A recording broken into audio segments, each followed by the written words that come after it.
Local news for Friday the 8th of February.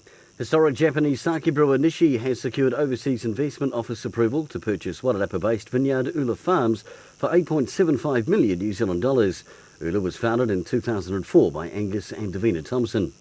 A 60-year-old tramper missing in the Tararua Ranges has been found live and well after being located by helicopter using thermal imaging. Located yesterday morning, he was transferred to Masterton Hospital and is being assessed and treated for a suspected broken leg.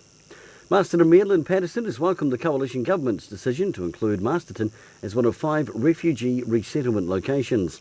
Mayor Patterson says this is a great opportunity for Masterton in playing a role in helping government fulfil its refugee quota program and provide a home to those that need the support of a caring community.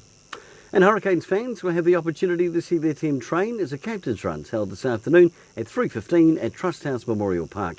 Get there early as hundreds are expected.